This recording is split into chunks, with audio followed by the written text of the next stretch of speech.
Hey, what's up guys? Coach Besaw here from spreadoffensefootball.com. Thanks for joining me today. Today's video, I'm going to talk to you about some sprint out pass concepts, how we block it up front, a couple looks at a 2x2, and then also some 3x1. Thanks again for joining me, and if you haven't been to my channel before, this channel is completely dedicated to covering pretty much anything and everything related to the spread offense. So if you're a coach and you want to learn more about the spread and you love the spread just like I do, then make sure you hit subscribe below, and then if you tap the bell right next to it, you'll get notified next time I come out with a video on my channel.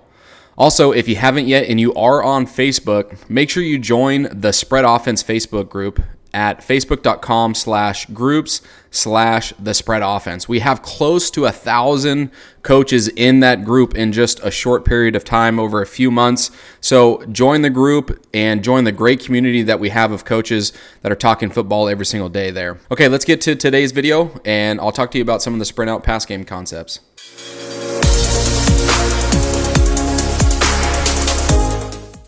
Okay, looking just out of the 2x2 look here, we're going to go sprint out. We're going to sprint out to the right.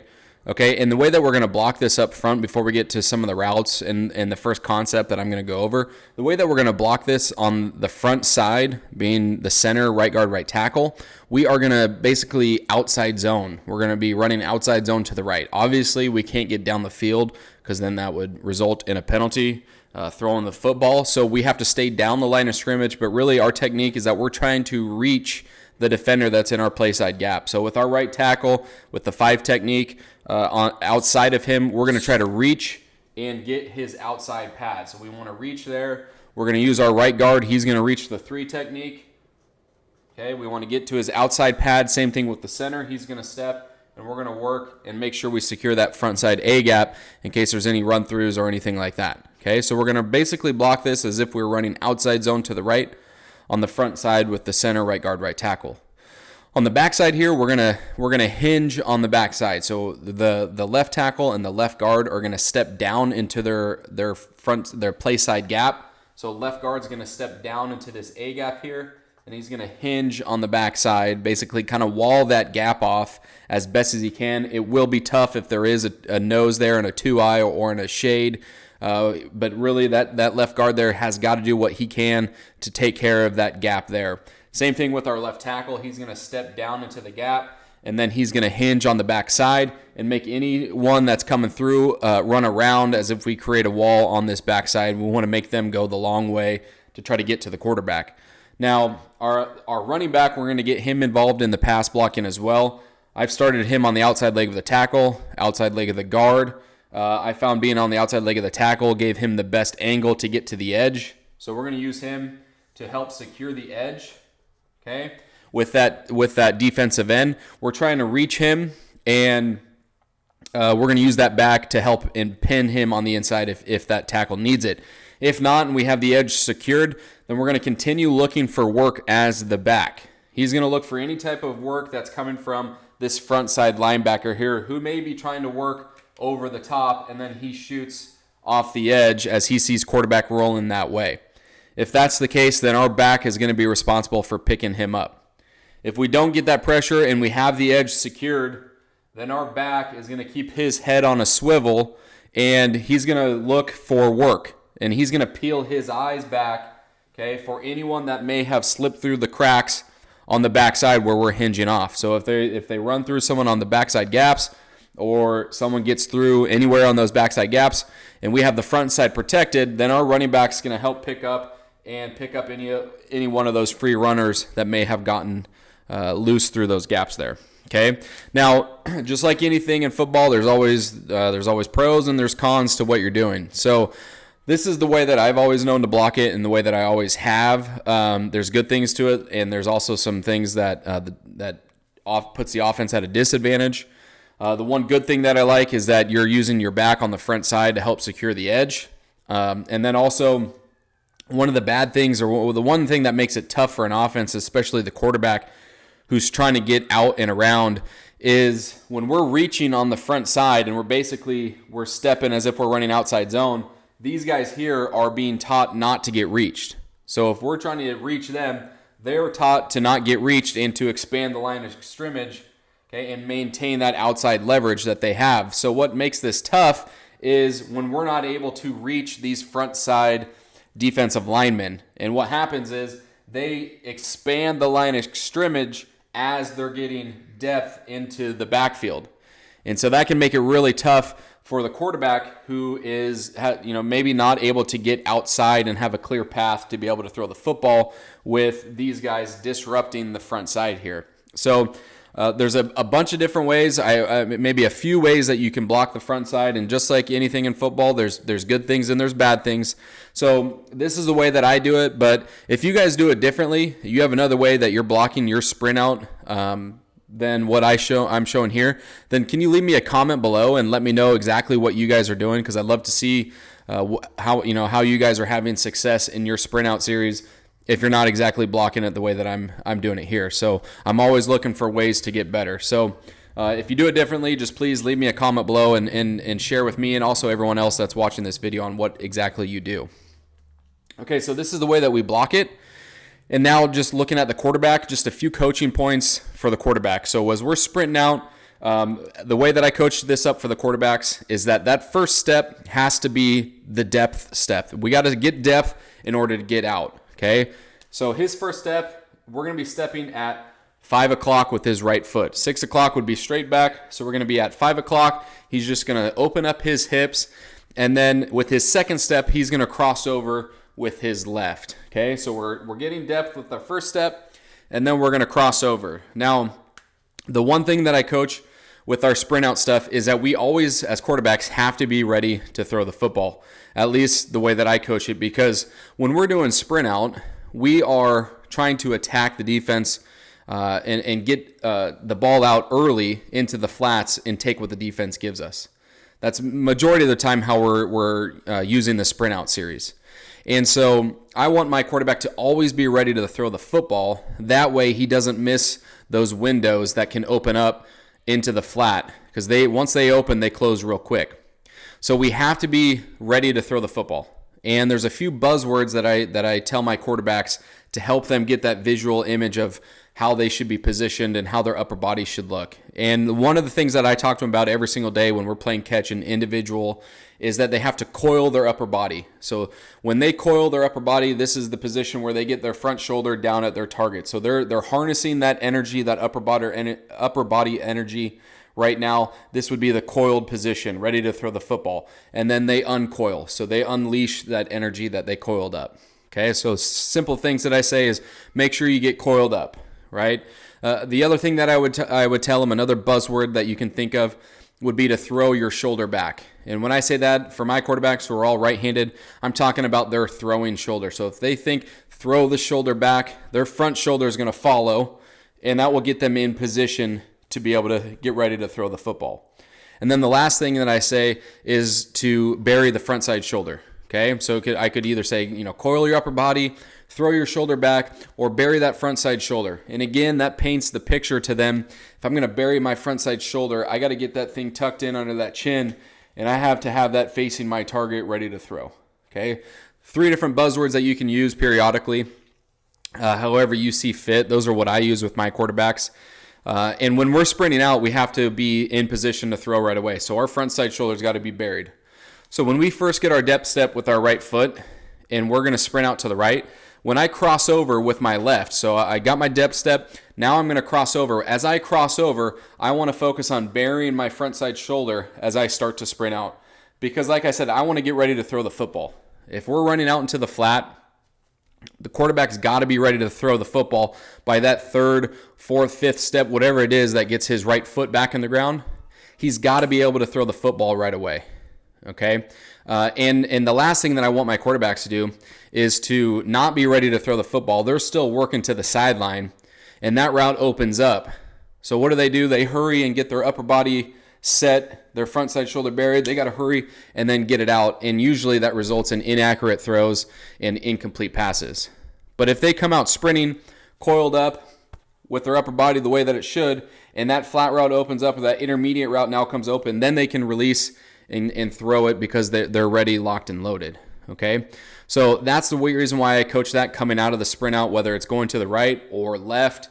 Got to make sure that they're coiled up there. The other thing too is as they start to get around the edge here in the sprint out, And if we can get that front side secured with the help of our back, we get our depth. Now it's time to get width and start working outside. Okay? Once we get outside, at some point, our toes have to start running down the line of scrimmage. You don't want your quarterback in your sprint out series to be throwing the football as he's still running to the sidelines. Okay? You don't want his pads end zone to end zone and his hips facing the sideline, because now he's trying to throw the ball back across the body. And again, leads to incomplete passes and inaccurate throws. So at some point, you got to get your quarterback's toes to be downhill towards the line of scrimmage. The only way that you can really do that is to get depth from the very beginning. I find it very hard for quarterbacks who only work laterally and sprint out and get width right away. It makes it very hard to be able to get downhill. So that's why I have that first step being the depth step, and then we're getting out, and now we're getting downhill. And at that point, when our quarterbacks are releasing the football, another point that I look for is, or I guess another point that I coach up the quarterbacks, is that their hips have to be inside their target. Okay, so let's just say, running a curl, there's the target right there. Okay, and this is something that I would probably do with my quarterbacks during individual time as well. I'd put one quarterback on the sideline, another quarterback on the middle of the field, maybe 10, 15 yards apart, and they would sprint out to each other. And the one thing that I'm looking for is how they are positioned when they release the football. How are their hips positioned when they release the football? I always preach to my quarterbacks, make sure your hips are inside your target.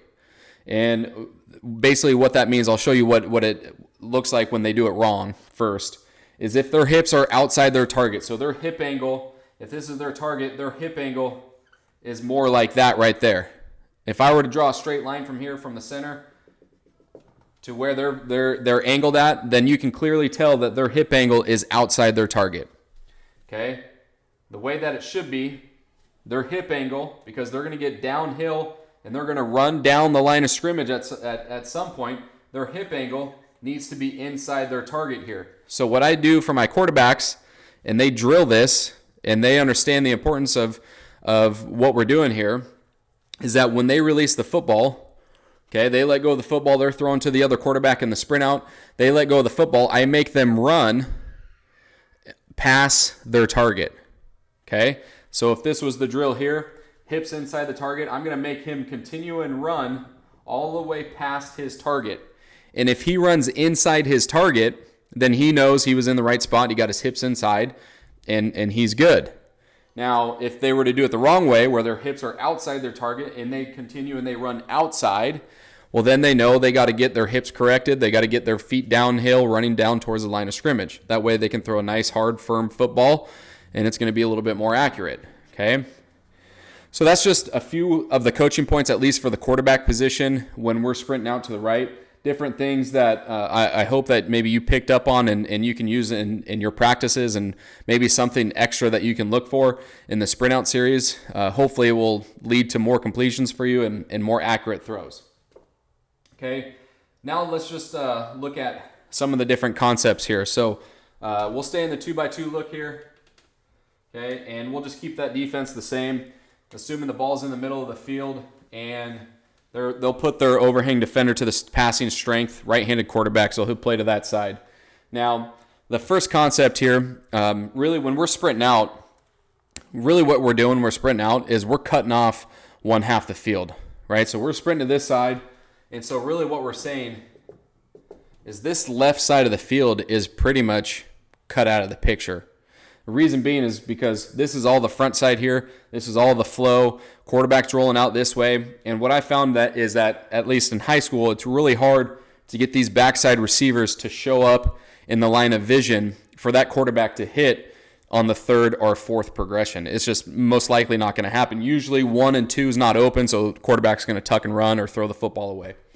So we're really cutting the field in half, and this side pretty much becomes irrelevant to the whole thing.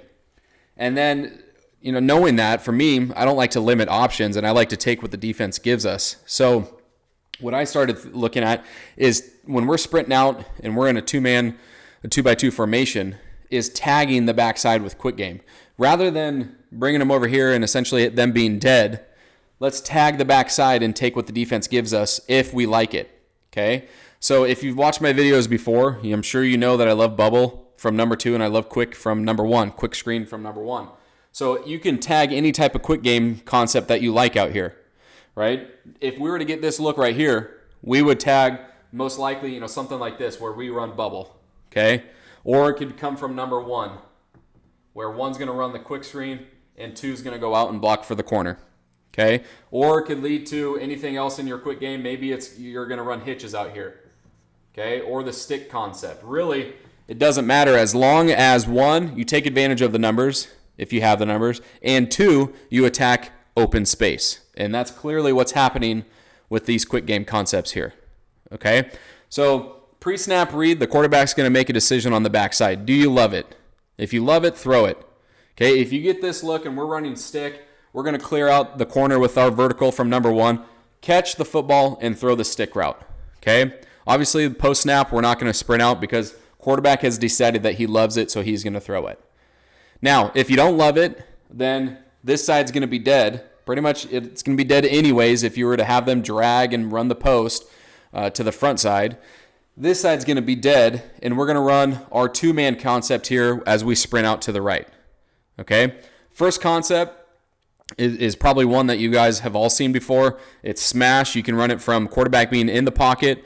Here you can also sprint out to it. So smash, number 2 is going to run the corner route there. And then I run smash a little bit different from the number 1 receiver. Instead of a hitch, I like him running a 5-yard out. So he may bring his splits down a little bit. Okay? And he's going to run a 5-yard out. Okay, so not only are we high-low in this corner and making him be in 2 vertical zones, but we're also attaching, attacking him horizontally as well.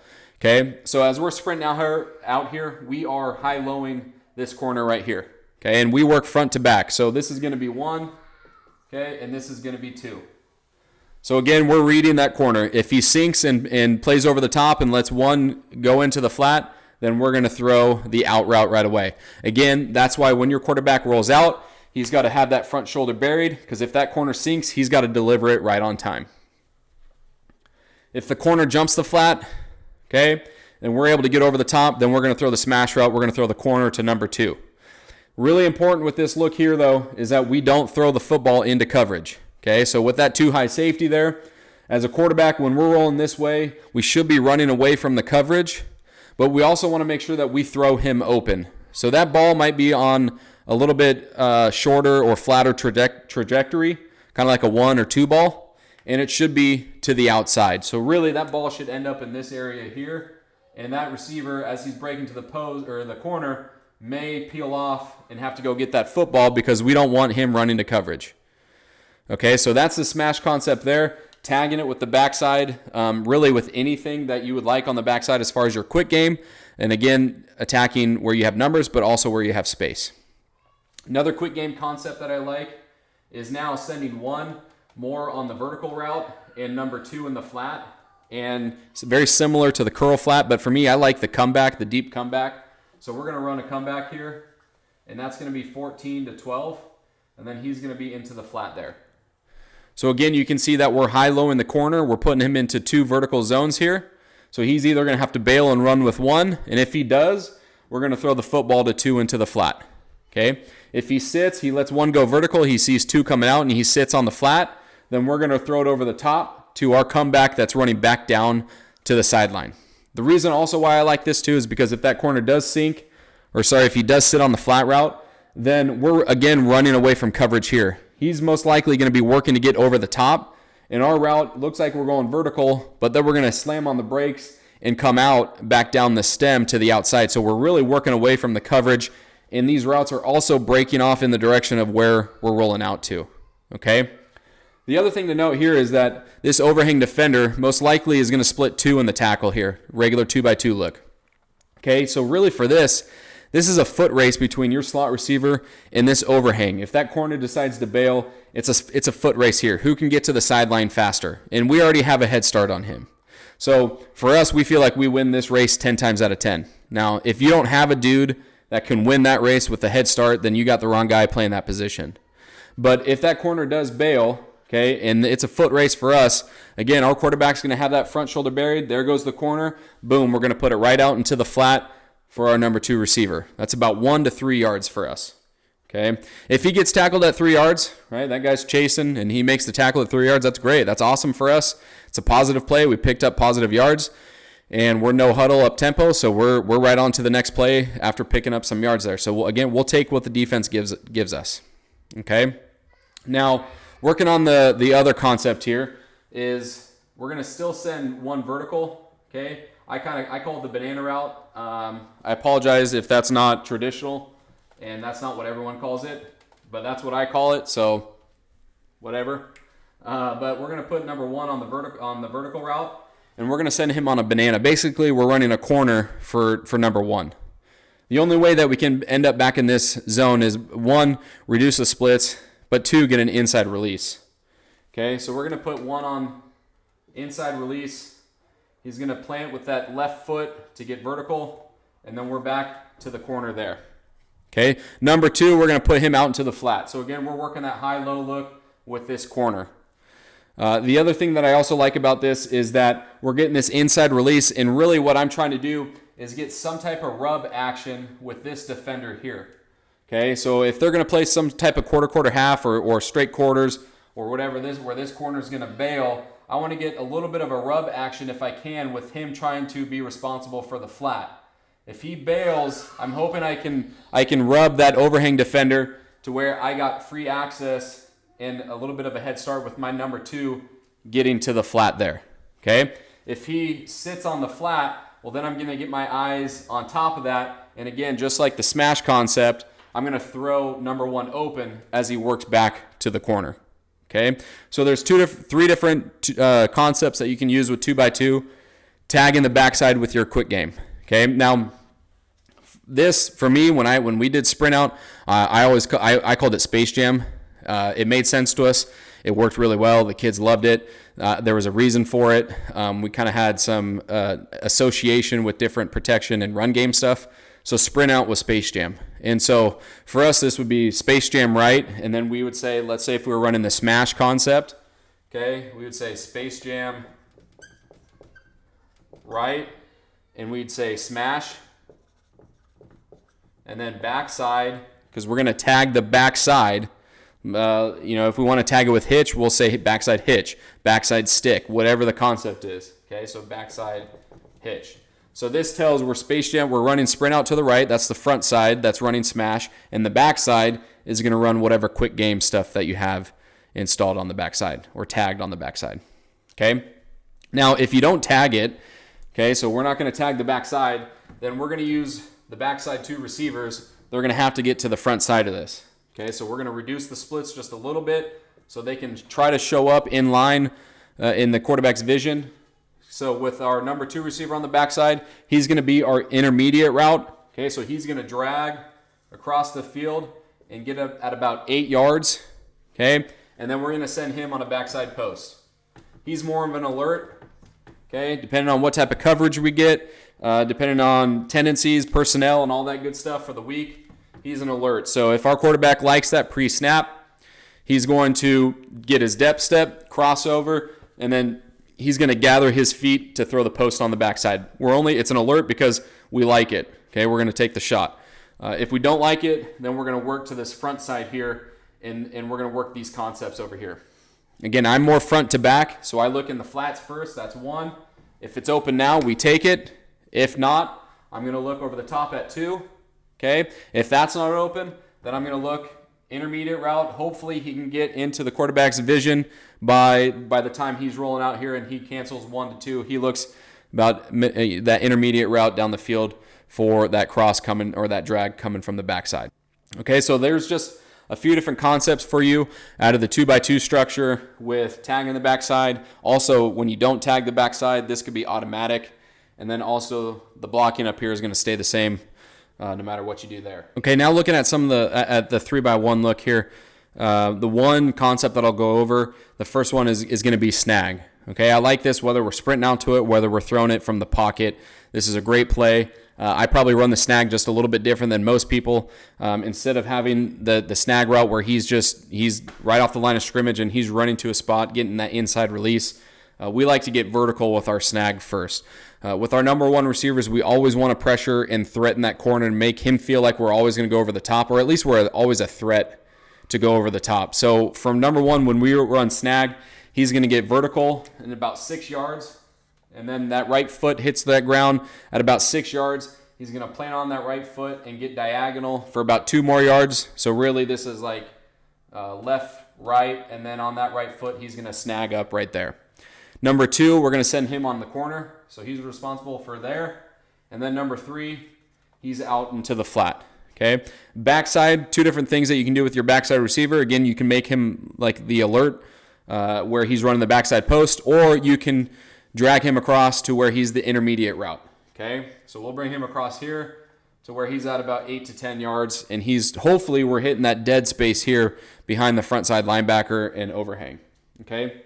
The main reason why I like this route so much, and I'm not going to go over the coverages because there's a million different ways the defense can run this, but the main reason why I like this is because of the stress that it puts on this defender right here. He's either a curl defender or he's a flat player if he's not playing man. Okay, it's either going to be curl or the flat. Okay, and so as we're sprinting out, okay, really what we're doing is we're trying to identify where is he at on the field. If he's going to rob the curl and this corner is going to be off, then we're going to dump the ball into the flat. Okay. If he works hard and he's going to get width as we're rolling out to the right, okay, and his flow takes him over here to the flat, then he's opened up the window for us to throw the ball to the snag route, who's going to snag up just inside of that. Okay. And then the other thing that we also look for, and we teach up our receivers as route runners with the snag route, this backer's probably going to be walked out a little bit more now, is that our receivers, when we run snag at a 3x1, we want to identify overhang and linebacker. Okay, that's going to really help us determine where the window is going to be. Okay, so if this overhang is going to be out responsible for the flat, the next defender that could disrupt this or close the window for us is going to be this backer here as he works hook to curl. Okay, and so you can see kind of right now where this window would be opening up for us in that snag route. So we read overhang. So if this overhang flies to the flat route, our receiver is then going to read linebacker. As we sprint out here, and this linebacker is really selling hard or flowing to that direction because look at all this traffic going this way, right? Number 2 is running the corner, 3 is running out. We're getting vertical with 1 to start. We're dragging the backside. Quarterback's sprinting out to the right. Tendency is eyes on the quarterback, and we get a lot of flow from these defenders in this direction. And what we do with our snag route is if he over pursues and overruns his coverage here, we sneak this snag route back inside just a little bit. Okay, so if this backer is going to work to the inside and continue to work out and close this window where we're snagging up, then we're going to just settle inside of that, and we're going to throw the football inside of that backer as he continues to work out. Okay, works a lot when you're in the pocket as well. Okay, and really what you're trying to teach your number 1 receiver is to find where that open grass is, settle in that window. And when you sprint out to it, that window is going to change probably quickly. But really, you're going to get those defenders to really flow to that front side because everything looks like we're flooding the field. And then we sneak number 1 kind of back inside a little bit. The one thing that I would be cautious of, though, is not letting that number 1 receiver sneak too far back to the middle of the field. Because then as your quarterback, if he's rolling right, you never want him throwing late back across the middle of the field. So he shouldn't sneak too far back into the middle of the field. Okay. So again, we're going to look here, look for our snag route. Okay. If that's not open, we're going to be here as well. And then again, the reason why I like the sprint out stuff is, number 1, this guy should be an athlete for you where he can throw the football, also run the football.